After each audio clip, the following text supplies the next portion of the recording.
The internet is filled with articles and videos saying how cheap living in Mexico is. But do those posts give you a real picture? What kind of lifestyle are you really living on that kind of budget? Because I'm going to tell you right now that Mexico is no longer cheap. Just one example, housing, which is likely to be your biggest expense, saw a nearly 12% increase last year. But what if I told you that living in sunny Merida, Mexico could still save you nearly $25,000 a year compared to living in the US? Well, in this video, I'll show you what expat lives life, living on a budget of less than $1,400 per month. And with that, you're gonna get an updated cost of living with detailed expenses covering everything from affordable housing with swimming pools to cheap, mouth-watering street food. And don't miss out on our insider trips. Your wallet will thank me later. Hey expats, I'm Marco Sison from Nomadic Fire with another fact-filled video guide on living your best life abroad. We bring you the best updated intelligence on expat life in different cities and countries overseas. With us, you get the unique perspective of having one source to compare, contrast, and catch life in the best retirement hotspots around the world. Hey expats, it is Marco from Nomadic Fire with another detailed guide on Merida, Mexico. Can you believe I've already been living here for 4 months now? Man, time flies when you're having fun, right? Today, I'm gonna give you the latest boots on the ground prices of expat life in Merida. But first, I'll give you some background on what's changed from when I first published my Merida cost of living article back in 2021. Second, I'm gonna show you how Nomadic Fire calculates cost of living so you'll get a feel for the quality of life I enjoy in Mexico and see a cost of living comparison, apples to apples, with other retirement hotspots globally. However, if you're already familiar with Nomadic Fire's cost of living guides, then you can start the budget details by jumping directly to the timestamp marked here. Okay, let's rewind a bit. I first published a Merida cost of living guide way back in February 2021 when everyone was talking about how Merida was this magical money-saving wonderland. Back then, Merida was extremely budget-friendly. I mean, it was like Vietnam levels of cheap. A comfortable expat budget with a large studio apartment in Central Historical, with the food, entertainment, and all bills included was about 850 USD per month. Yeah, those were the days. Well, the world is a much different place in 2025. All those YouTube videos and cost of living articles touting a budget of less than $1,000 a month in Merida are outdated at best and complete bull at worst. Merida is no longer dirt cheap. But don't worry, it's not all doom and gloom. I'm still living pretty darn well here for less than $1,400 a month. And that's total spending for one person. It includes my food, my housing, my healthcare, everything except for taxes and travel. And now compare that to the nearly $5,000 a month you'll need in a medium-sized city in the US, and expat life in Merida is looking pretty affordable. With the background out of the way, let's talk how I calculate cost of living. Nomadic Fire has a unique methodology for comparing expat budgets in different cities. Our process details the specific prices and standardized cost calculations so that when you compare the cost of living in Merida, Mexico with the cost of living in Buenos Aires, you're gonna get as close to an apples to apples comparison as possible. You can find details on our cost of living methodology in the link in the description box. For Merida, here are the lifestyle assumptions I'm using. Housing, it's a furnished 2-bedroom shared villa in Centro Historico. My food budget includes eating out, roughly 50% of the time, and it's not all tacos. I mix in some mid-price restaurants and a monthly splurge meal for my date nights with Sandra. Entertainment and social life includes doing something fun at least once a week. And transportation is primarily a mix of walking and local buses with an occasional Uber ride kind of sprinkled in. We have a few affordable luxuries here, which include a bi-weekly laundry service and a weekly housekeeper to stop Sandra from making a complete disaster of the villa. Health insurance is also included, which is roughly $100 a month for my international medical plan. There are also another $100 for some personal care and miscellaneous expenses that come up from month to month. And importantly, the exchange rate I'm using is $1 for 20.7 Mexican peso. Really quick, insider tip on expat health insurance. When I first moved abroad, I, like many expats, relied on travel insurance for my healthcare. But after months of research, I've come to find that travel insurance doesn't provide me enough coverage, especially as I'm getting older. This year, I've moved my healthcare to a comprehensive medical insurance that covers me all around the world for roughly $100 a month. Sure, for short trips, travel medical insurance covers enough. But if you're moving abroad semi-permanently or permanently, you're gonna want better benefits like cancer treatment and coverage for pre-existing conditions as you get older. And this means you're gonna need to switch to a comprehensive international health plan. But don't wait too long to get fully insured. Once you're insured, you can stay insured for life. But if you wait until you're older, like 60 or 65, insurance companies are likely to reject you. Now, I use this company below to find my international health policy. They're founded by expats and focus on expats, and they work with something like 50 different insurers, so you'll always find the best value policy with a reputable insurer that's gonna fit your budget. And I'll also leave a link in the description box below. Now, let's compare budgets for the US versus Mexico. The top 4 essential costs in the US are housing, food, transportation, and healthcare. These 4 costs alone make up over 65% of the average spend in a major city. Just reducing how much I spend on these 4 costs alone saves me nearly $25,000 annually living in Merida versus the US. Now, before I go into the details, I want to take a quick poll from you guys. How do these prices match up for you in your city? Leave me a comment below for your monthly budget and tell me what city you're from. I'm really curious to what everyone spends. Okay, now let's talk about the kind of lifestyle that monthly budget gets you. And let's start with the most significant budget item, housing costs in Merida. The city has grown its population about 20% in the last decade, with a large influx of both foreign expats and Mexicans from other states, drawn to the area's gorgeous cenotes, its proximity to pristine beaches and the Mayan ruins, and that unique Yucatan cuisine. Now, combine that with getting voted the cultural capital of the Americas twice and having a reputation as one of Mexico's safest cities, Merida is now an established hotspot. There are over 1.3 million people living here, with an expat population somewhere between 20,000 or maybe as low as 10,000. And the estimates vary because many US and Canadian expats are snowbirds, and they only spend 6 months living here trying to escape those harsh winters back home. But with the popularity comes increasing prices, with some estimates showing a jump in housing prices of over 15% annually. Buying a house in Merida. Lots of expats purchase a casitas or a house here. And I've been exploring the housing market here, and I gotta say, I am not a fan of purchasing. The purchase prices for about a 2-bedroom, 2-bath in the city center is about $250,000 to $350,000 USD. Now, you compare that with the average price to purchase a house in the US, which is only roughly $420,000, that means prices here in Merida are not super cheap. Then we have to talk about the Mexican mortgage market. It's a way different market than what you might be used to. There are 3 options here. There's banks, private lenders, and developer finance. Banks offer security, but they're gonna have the strictest eligibility criteria. Private lenders, well, they're more flexible, but they come with higher interest rates. Then there's developer financing, which is often more expat friendly, but are really only applicable for new housing. And if you come from low interest rate countries like the US, you're gonna be shocked when you see the interest rates for foreigners in Mexico hit 9 to 12% interest. I am absolutely not keen on debt at those interest rates, which means I would need to come up with a significant portion of cash out of my retirement savings to pay for that $250,000 home.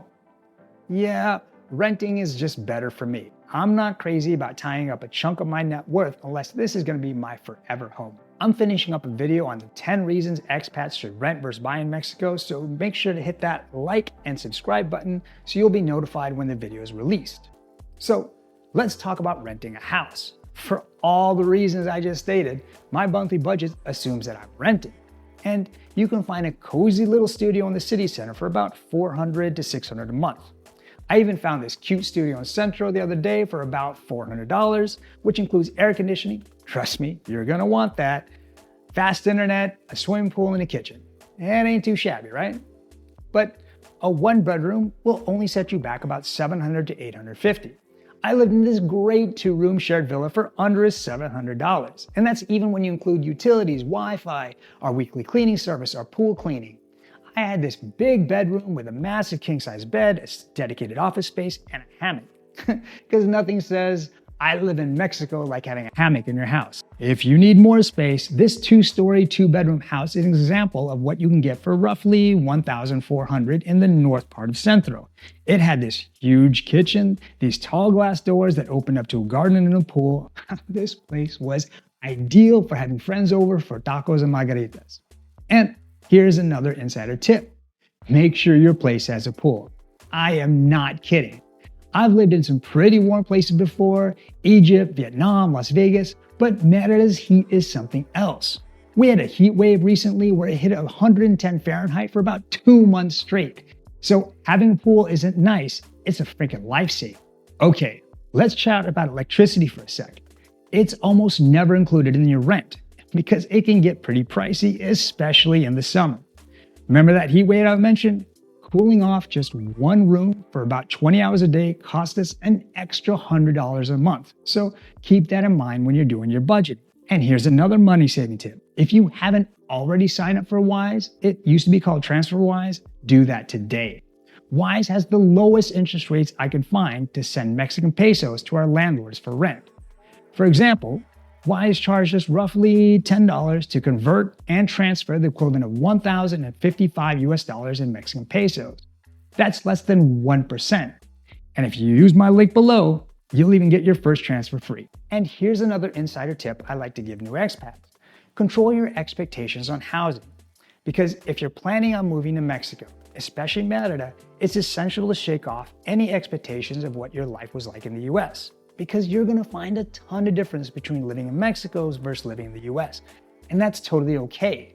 Differences don't mean something is better or worse. In Mexico, you might hear your firecrackers, dogs barking, a rooster crowing at the crack of dawn. And I've seen many expats come here with these sky-high expectations and just leave because they're comparing their life in Merida to what they were used to in the US. They just couldn't adapt. So instead of replicating your American lifestyle, lean into the Mexican way of life. If you keep comparing your old life to what life is like here in Mexico, you're gonna miss out on why you moved to Merida to begin with. And if you want more tips like these, join our Expat Insights Facebook group for your insider's guide to living abroad. Our community is where you connect, share, and discuss real expat life overseas. No clickbait videos or filtered Instagram posts here. Just unbiased truth from people who made the leap. Click below to join, because life's too short to wonder, what if? And one of the reasons you likely moved to Mexico is also my favorite topic, food. My food budget in Merida is tough. It's one of the biggest positives for me about living in Mexico is how similar food shopping is to the US. You have these big supermarkets, they have familiar brands, they even have a Costco. And I can order anything on Amazon that I can't find at Walmart or Costco. And while this sounds great, it does affect your food budget. I like to tell folks that expat life is remarkably cheap, but imported life is shockingly expensive. So, as opposed to when I live in Southeast Asia or Eastern Europe, it's way too easy for me to shop here like I would shop back home, rather than shopping like a local. This means too often I buy more expensive, nice-to-have items rather than the essentials. Eating out in Merida is also a mixed bag. Street food is cheap and it's delicious, but I felt like the mid-range sit-down restaurants and international cuisine here were very pricey. For budget-friendly eats in Merida, the ultimate bang for your buck is the famous Mexican street tacos. One of the best places to snag a mouth-watering taco is La Lupita Taqueria. La Lupita gained international fame from being featured on Netflix's Taco Chronicles for its delectable Yucatan tacos. And you can get these incredible tacos for about $1. And don't even get me started on the Yucatan specialties, the salubutes, the punochos, and the pocanes. You can seriously stuff yourself silly for under $5. And here's another insider tip. Typically, the most economical and local eateries in Mexico are called fondas, cocina económicos, or loncheras. These are small, kind of family-owned eateries that serve simple lunches or daily meals, and they cater mostly to the workers in the immediate area. And they are about as local as you can get. One of my favorite hidden gems here in Merida is El Marlin Azul, which serves up generous portions of fish, shrimp, and octopus. And it's an unassuming restaurant, but it's the best value for taste in Merida. It's unpretentious, it's affordable, and you can get a delicious seafood lunch for about 100 pesos or about $5. But my food budget wasn't all about cheap eats. While international restaurants here were a bit on the pricey side, there were times where I really needed a break from Mexican food. I typically headed to my Italian favorite place called Vana, and I was there about once a month. This chic Italian fusion restaurant is a great date night spot where a main course is still an affordable $15. Now, I mentioned earlier that my monthly budget assumes I eat out about 50% of the time. To keep my food cost around $400, I cook about half our meals. I do a big Costco run about once a month, which costs me around $150 to $200. But watch out. Costco is great for those American foods and brands that you're missing, but for local stuff, hit up the Mexican supermarkets or the local markets. I'm gonna give you a real world example. Chicken breast at Costco, $3.25 a pound. Just around the corner at our local butcher, it's only $1.90 per pound. That's a huge difference. I'll also stop by Mexican supermarket chains like Soriana or the local farmers market like Chembec for those odds and ends, spices, eggs and dairy, and fruits and vegetables. And for your foodies out there, there's even a small Asian market in this town. So I found everything I needed for a sushi night right here. Now, let's chat about the fun stuff. What is there to do in Merida? Well, this is where things get really good, especially if you're on a budget. First off, gym memberships here are super cheap. I've been going to this place called Monster M Gym. It's open until about 10 p.m., which is great for working out at night when it's a lot cooler. And get this, it only costs about $15 a month. But maybe lifting weights isn't your thing. And no worries, you can find yoga classes here for $12, CrossFit for about $55 to $65 a month, or boxing classes for $25 a month. And if you're really pinching pennies, there are these outdoor fitness parks with free equipment. There's a park right near us called La Plancha that has a great setup for this. Now, I'll be honest with you, Merida is not exactly party central. Most of the expats here are about 40 to 65 years old. So if you're looking for wild nightlife, you might want to check out Mexico City or Tulum or Playa del Carmen instead. But that doesn't mean there's nothing to do in Merida. I usually set aside roughly $50 a month for some fun stuff. That covers happy hour with friends, maybe a movie or two, a night out with drinks and snacks, because cover charges here are normally free or at most $5 to $10 for a special event. Beers are about $2 to $3 at local bars, $4 to $5 if you're going fancy, and cocktails are about $5 to $8 if you want something else to drink. But here's the best part. There's tons of free stuff to do here. Merida's been named the cultural capital of the Americas twice, and it shows. You've got free walking tours in the old town, all you gotta do is tip your guide. There's weekly shows in the main square and free art exhibitions. There's even a Mayan sporting event reenactment called Poc de Poc, which is historically played with a human head that's lit on fire. But don't worry, they don't do that anymore.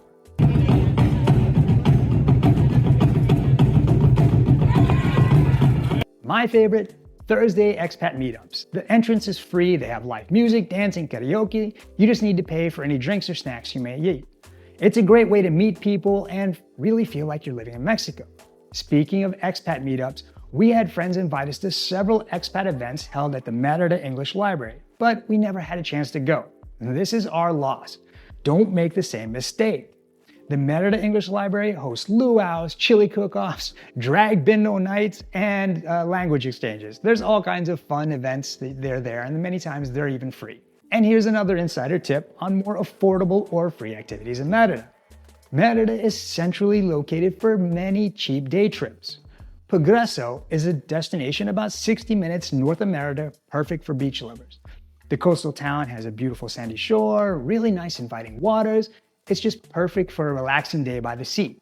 You can also savor some fresh seafood at the local restaurants lining the beaches. Bus tickets cost a whopping 50 pesos round trip, making this day trip less than $250. For those interested in natural wonders, Merida is located in Mexico's Ring of Cenotes, which contains an estimated 10,000 cenotes. These natural sinkholes are filled with clear, crystal water, ideal for swimming, snorkeling, or just cooling off from that blasting Merida sun. And many of these cenotes can be visited for under $5. Even the most popular Santa Barbara complex, which has 4 cenotes, is only about $20. History enthusiasts will find ancient Mesoamerican ruins around Merida extremely fascinating. The Mayan ruins around Uxmal and Chichen Itza are both within a couple drives of the city. Chichen Itza is actually one of the 7 wonders of the world. But Uxmal, which is only an hour-ish from Merida, is closer, it has a lot less people, and is free for foreign legal residents on Sundays. Getting around town in Merida is pretty easy, and it won't cost you an arm and a leg. I mostly use Uber. Each ride costs me $2 to $3 on average. It's super handy and I don't have to worry about parking or maintaining a car. Now, if you want to go cheaper, there's a bus system here called Vaivén. These are new, clean buses with air conditioning and they'll get you around for less than $1. But the routes are a bit limited. But if you live near one of these stops, jackpot. But for a truly local experience, try the combis or colectivos. These are colorful little buses that zip around the city. They're super cheap at 40 cents per ride. But fair warning, they can get a bit crowded and way too sweaty on those hot Merida summer days. And if you want to explore outside of Merida, the ADO buses are going to be your best bet. They're comfy, air-conditioned, and perfect for day trips. Now, let's talk about healthcare. This is a big deal for a lot of people thinking about moving here. And I'm happy to tell you that medical here is really good quality and is extremely affordable. Health insurance is way cheaper than in the US, and even paying out of pocket for doctor's visits or tests won't break the bank. X-rays range between $10 and $80 depending on the complexity. I had a dental cleaning for about $30 to $40, and you can find these kind of quick doctor visits for as low as $2.50. And getting sick when you first arrive in Mexico is something that's sometimes unavoidable. It's not unusual to pick up a cough, an upset stomach, or a bug. It kind of makes sense. Your body's stressed out from moving, and you likely haven't eaten properly, and your system is still adjusting to unfamiliar health conditions. I mean, you got anything from suspect street food, undrinkable local water, or extreme heat, or even disease-carrying mosquitoes. Montezuma's revenge is a very real thing for many expats. For anything serious, you can get expat health insurance for about $100 to $200 a month. Here's that link again. You can get free quotes from several international insurers. You can also click on the link in the description box below. And here's an insider tip on healthcare. If you become a legal resident in Mexico, you can access IMSS, which is the country's affordable public healthcare system. IMSS costs depend on your age, but a foreign resident under 60 can apply for local medical coverage for about 13,700 pesos per month, which is about 600 USD annually. For more information on Mexican visas, check out nomadicfire.com/visas for the latest information. Here's the link. So what's the bottom line? Living comfortably in Merida will cost you under $1,400 a month in 2025. Yeah, that's more than it used to be, but it's still way less than what you'd spend in the US. So let's go over all the numbers. Housing, $700, that includes utilities. Food, $400. Fun stuff, about $50. Getting around, transportation, another $50. Healthcare, $100. And then about another $100 for personal care and other miscellaneous expenses. And there you have it, folks. That's the real deal on what it costs to live in Merida, Mexico in 2025. Expat life here isn't what I would call cheap, but it's still very affordable and it's an enjoyable life. Just remember, the key to making your money go far here is to live like a local. Shop at the local markets, enjoy all the free stuff to do, and importantly, acclimate to the heat and turn your air conditioner down. So what do you think? Are you thinking about moving to Merida? Or maybe you're already here and have some tips to share? Well, drop a comment below. And if you like this video, don't forget to give us a thumbs up and subscribe for more expat stories. Until next time, hasta luego from Mexico.